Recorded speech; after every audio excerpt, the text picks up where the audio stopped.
في علامات لو ظهرت عليك يبقى انت محسود.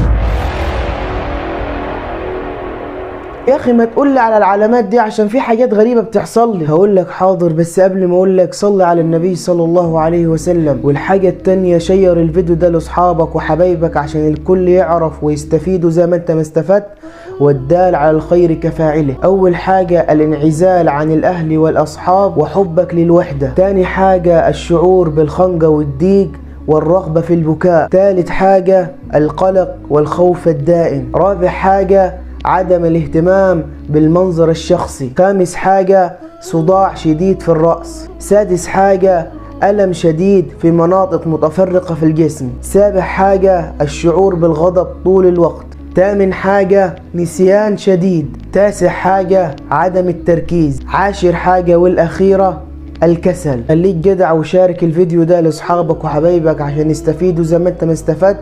لا يؤمن احدكم حتى يحب لاخيه ما يحبه لنفسه. واخر الفيديو صلوا على النبي.